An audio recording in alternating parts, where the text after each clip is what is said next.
കാണൂ പരസ്യരഹിതമായ ഏറ്റവും പുതിയ എപ്പിസോഡുകൾ.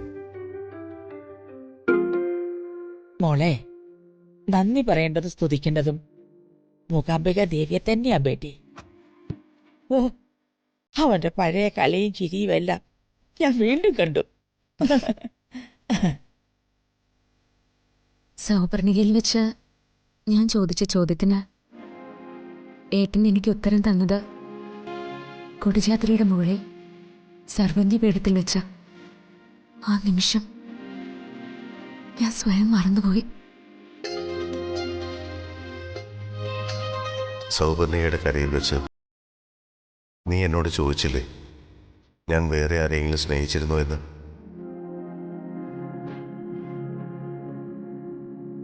സ്നേഹിക്കുമായിരുന്നു. സുപ്രിയയുടെ ഓർമ്മകൾ എന്നിലില്ലായിരുന്നെങ്കിൽ, ഞാൻ ഈ ലോകത്ത് ആരെയെങ്കിലും സ്നേഹിക്കുന്നെങ്കിൽ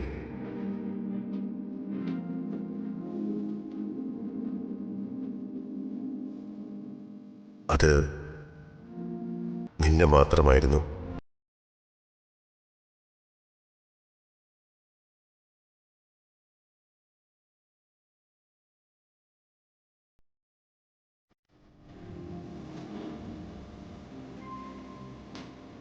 ഇപ്പതാ വീണ്ടും ഏട്ടൻ എന്നെ അമ്പരപ്പിച്ചുകൊണ്ടിരിക്കുക. ഇത്രയ്ക്ക് ഭാഗ്യം ചെയ്തവളാണോ ഉമ്മ ഞാൻ?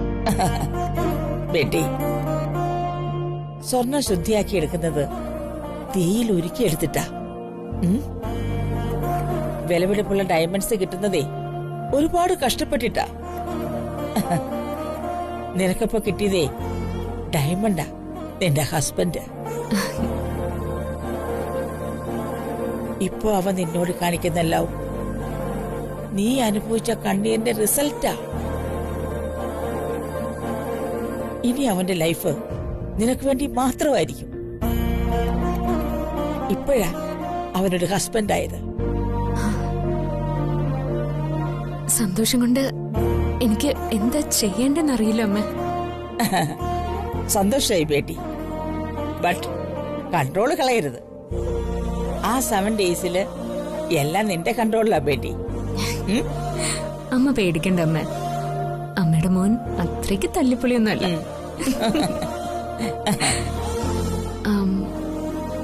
അമ്മേ, ഞാനൊരു കാര്യം ചോദിക്കട്ടെ? ചോദിക്കൂ ബേട്ടി. ഈ സുപ്രിയമായിട്ട് സ്നേഹിക്കുമ്പോഴും ഒപ്പം ജീവിക്കുമ്പോഴും ഏട്ടൻ ഇങ്ങനെ തന്നെ ആയിരുന്നോ? ഇത്രയ്ക്ക് സ്നേഹം സുപ്രിയോടും കാണിച്ചിട്ടുണ്ടോ? അവൻ ഇങ്ങനെയാ മോളെ. സ്നേഹമായാലും ദേഷ്യായാലും അത് പ്രകടിപ്പിക്കാൻ ഒരു മടിയുമില്ല. അതാരു കാണുന്നോ മറ്റുള്ളവർ എന്ത് വിചാരിക്കുന്നോ അവൻ ഓർക്കാറില്ല. വെറും പച്ച മനുഷ്യനാ my son. He is great Beti, very very great. ഒരു കാര്യം സത്യാമ്മ, ഇപ്പോഴത്തെ DKക്ക് ഇനി ഒരിക്കലും പഴയ DK അവൻ കഴിയില്ല. അതെനിക്കറിയാം ബേട്ടി. ഇനി അവൻ നിന്നെ ഫോളോ ചെയ്തേ നടക്കൂ. I know Beti, you are lucky, very very lucky. ഇനി അവന്റെ ലൈഫ് ഹാപ്പിയാവും, എനിക്ക് ഉറപ്പാ. നീ അവനെ വിട്ട് ഇങ്ങോട്ട് പോവാതിരുന്നാ മതി. അയ്യേ, ഇനി ഞാൻ പോവാനോ? എന്റെ ഏട്ടനെ വിട്ട് ഞാൻ ഇനി എങ്ങോട്ടും പോവില്ല അമ്മ. എന്റെ മരണം വരെ ഞാൻ ഏട്ടന്റെ കൂടെ തന്നെ ഉണ്ടാവും.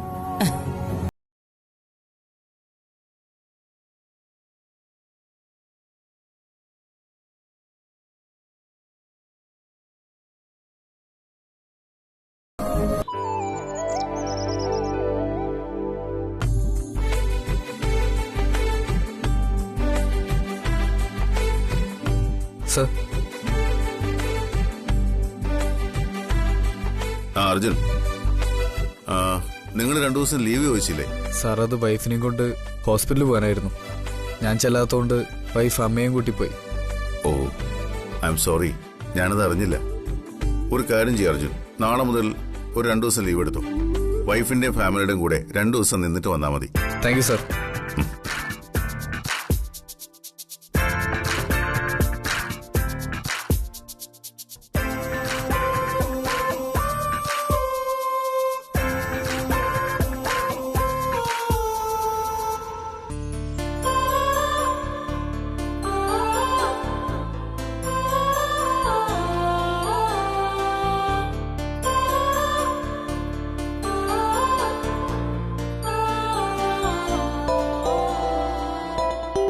ഏട്ടനാണല്ലോ. ഹലോ, എന്താ പതിവില്ലാത്തൊരു വിളി? അത് പിന്നെ കൈ അറിയാതെ തട്ടി കോളായതാ. ഞാനങ്ങ് വിശ്വസിച്ചു. എനിക്കറിയായിരുന്നു ഇപ്പൊ ഏട്ടൻ വിളിക്കുമെന്ന്. അത് ചുമ്മാ. അയ്യോ അല്ലേട്ടാ, സത്യായിട്ടും. അതുകൊണ്ട് ഫോൺ ഞാൻ അടുത്ത് തന്നെ വെച്ചേക്കുമായിരുന്നു. ചുമ്മാ പുളു അടിക്കല്ലേ. പുളൊന്നും അല്ല, സത്യം പറഞ്ഞതാ. ആണോ? ആ അതേന്ന്. എന്താടോ, തനിക്ക് വല്ല ദിവ്യദൃഷ്ടിയുണ്ടോ? എനിക്കിപ്പോ ഒരു ടെലിപ്പതി വർക്ക് ചെയ്ത് തുടങ്ങിയിട്ടുണ്ട്. അതെന്താ അങ്ങനെ? അതാണ് ഭാര്യയും ഭർത്താവും തമ്മിലുള്ള ബന്ധം. സ്നേഹത്തിന്റെ ഒരു നേർത്ത നൂലില മനസ്സുകൾ തമ്മിൽ കൊരുത്തു വച്ചിരിക്കുന്നത്. അതിലൊരനക്കം ഉണ്ടായാൽ പോലും നമുക്കത് തിരിച്ചറിയാൻ പറ്റും. പരസ്പരം ഒരുപാട് ആഴത്തിൽ സ്നേഹിക്കുന്നവർക്കിടയിൽ മാത്രമുള്ള ഒരു മാജിക്കാ അത്.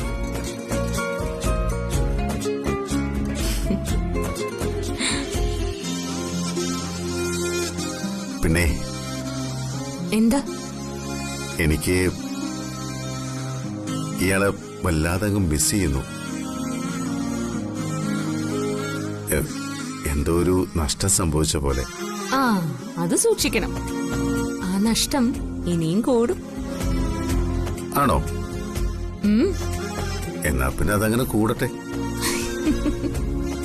തനിക്ക് ബോറടിക്കുന്നെങ്കിലേ ഒരു കാര്യം ചെയ്യാം. എന്ത് എന്ത് കാര്യം? താൻ ഇങ്ങോട്ട് പോരെ.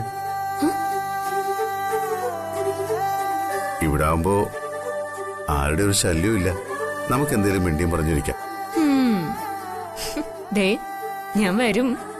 തനിക്ക് ധൈര്യം ഉണ്ടെങ്കിൽ പാടും. ഞാനൊന്ന് കാണട്ടെ. ഞാനങ്ങ് വരുവേ. എന്താണോ സാർ, ആ ഹിരൺമയി കാണാൻ വന്നിട്ടുണ്ട്.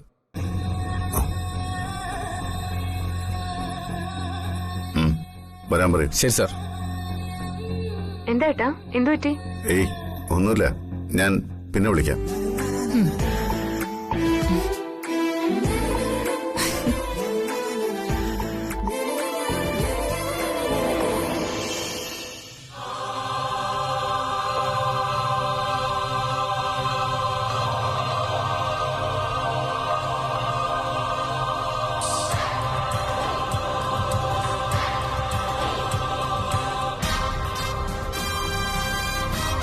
ഡി കെ, ദുഷ്ടനാ നിങ്ങൾ. ഒരമ്മയുടെ വേദന അറിയാത്ത ദുഷ്ടൻ. ഒരു കാര്യം പറഞ്ഞിട്ട് പോകാൻ വന്നതാ ഞാൻ. എന്റെ മരണത്തിന് ഉത്തരവാദി നിങ്ങളായിരിക്കും. ഞാനിപ്പോ ആരും ഇല്ലാത്തവളായില്ലേ? നിങ്ങൾ കാരണം എന്റെ ജീവൻ പോലും അപകടത്തിലായി. ഓടി ഒളിക്കാൻ ഇടയില്ലാതെ ഞാനിപ്പോ ധർമ്മസങ്കടത്തിലാ. ആ MP വിഘ്നേശ്വർ എന്നെ കൊല്ലും.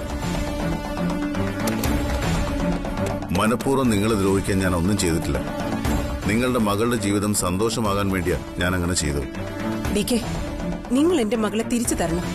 അവളെ തിരിച്ചു കിട്ടാതെ ആ വിഘ്നേശ്വർ അടങ്ങില്ല. അസംബന്ധം പറയാതിരിക്കും. നിങ്ങളുടെ മകളിപ്പോ എന്റെ അനിയന്റെ ഭാര്യയാണ്. അവളെ ഒരു അപകടത്തിലേക്ക് തള്ളിവിടാൻ എനിക്ക് സാധിക്കില്ല. അതിപ്പോ അവളെ പ്രസവിച്ച സ്വന്തം അമ്മയുടെ ജീവൻ രക്ഷിക്കാൻ വേണ്ടിയാണെങ്കിൽ പോലും. മനസ്സിലായോ? ഡി കെ, ഞാൻ നിങ്ങളോട് വഴക്കിന് വന്നതല്ല. അയാൾ അടങ്ങിയിരിക്കില്ല. മുറിവേറ്റ മൃഗ MP വിഘ്നേശ്വർ. അയാള് വരും, സർവ്വതും നശിപ്പിക്കും. എനിക്കറിയാം. നിശ്ചയിച്ച കല്യാണത്തിന് തൊട്ടു മുൻപ് വധു മറ്റൊരാളുടെ കൂടെ ഒളിച്ചോടിപ്പോയി. അയാളെപ്പോലെ സമൂഹത്തിൽ നിലയും വിലയുമുള്ള ഒരാൾക്കും അതിന്റെ അപമാനം സഹിക്കാൻ പറ്റില്ല.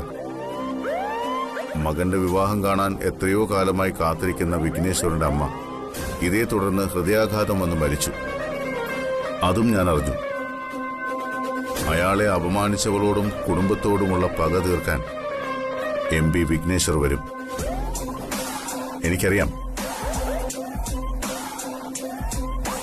പക്ഷേ അമല ഇപ്പോ എന്റെ അനിയന്റെ ഭാര്യ.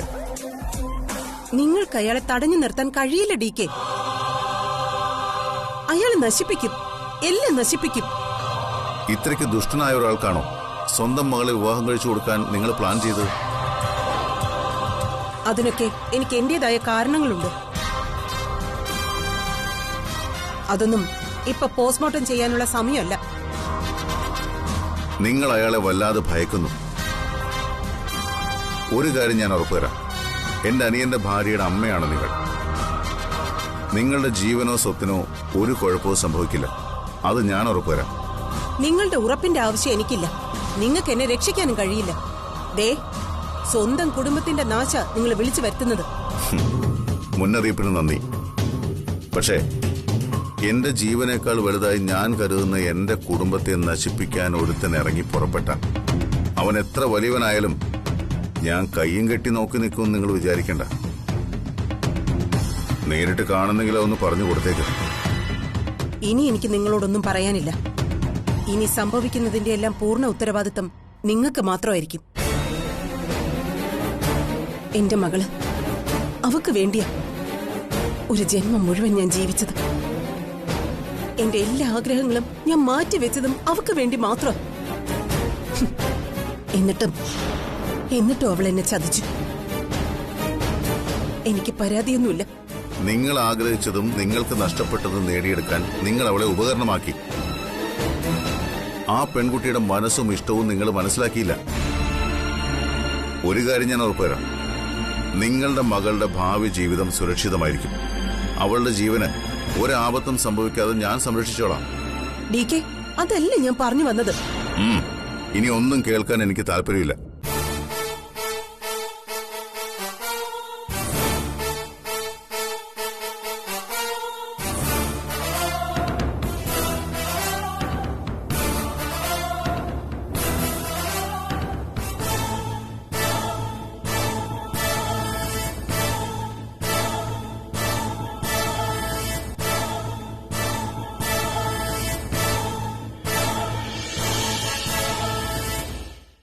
ഹലോ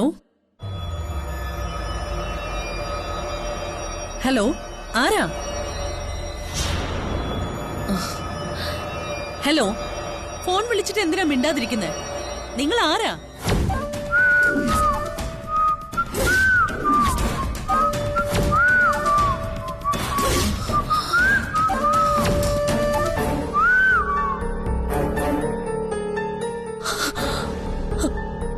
ജയ്, നിങ്ങള് അപ്പൊ നീ എന്നെ മറന്നിട്ടില്ല അല്ലേ?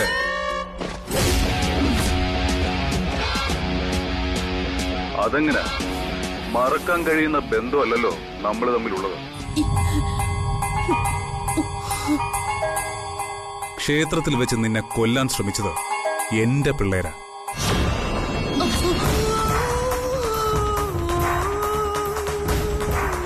എന്റെ വരവറിയിക്കാൻ വേണ്ടി ഞാൻ മനഃപൂർവ്വം ചെയ്തതാണ്. പക്ഷെ നിനക്കത് മനസ്സിലായില്ല.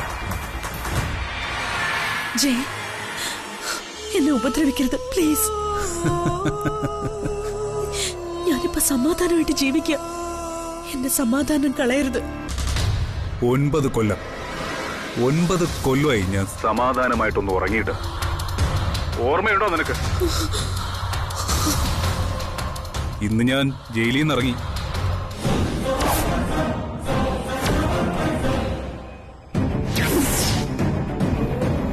ജയ്, ഞാൻ നിങ്ങൾക്ക് ഒരു ദ്രോഹവും ചെയ്തിട്ടില്ല.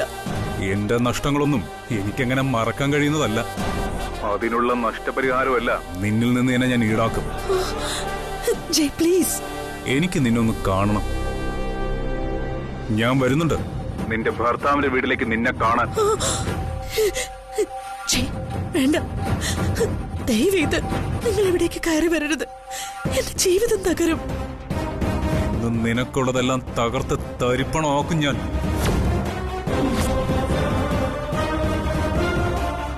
അത് വേണ്ടെങ്കിൽ നീ ഞാൻ പറയുന്നത് കേൾക്കണം. മായി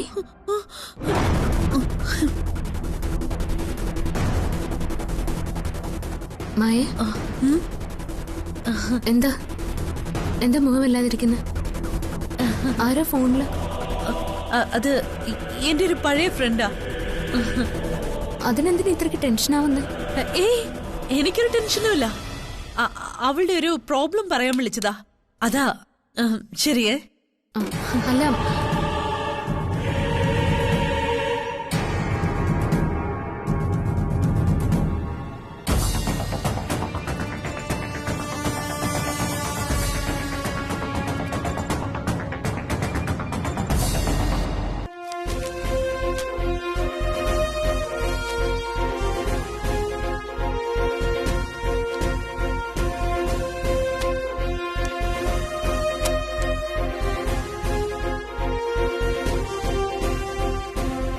സാർ, ഉം.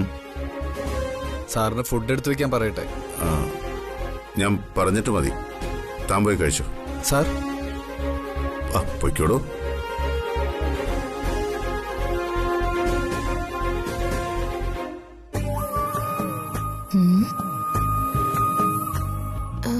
ഏട്ടനൊന്ന് വിളിച്ചാലോ? ഓഫീസിലേക്ക് വെറുതെ ചെല്ലാൻ പറഞ്ഞതാണോ അതൊന്ന് പറ്റിച്ചതാണോ? വിളിക്കുന്നു. ഹലോ ഹലോ, ഇങ്ങോട്ട് വരുന്നെന്ന് പറഞ്ഞിട്ട് എന്തു പറ്റി? വരാൻ ബസ് കിട്ടിയില്ലേ? അതിപ്പോ ഞാൻ എന്ത് പറഞ്ഞ അങ്ങോട്ടേക്ക് വരും, അതാ പ്രശ്നം. ഭർത്താവിനെ കാണാൻ ഭാര്യ പോകുന്നതിന് ആരെന്ത് പറയാനാ? എന്നാലും ഒരു കാര്യം ചെയ്യട്ടെ,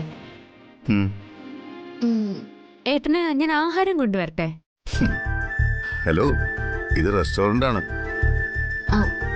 ഇവിടെ എന്ത് ഭക്ഷണം വേണേലും കിട്ടും. എന്നാലും ഭാര്യ ഉണ്ടാക്കി തരുന്ന പോലെ വരില്ലല്ലോ ഒന്നും. എന്നാ പിന്നെ അങ്ങനെ ആവട്ടെ. ഇയാള് വേഗം വാ. ശരി.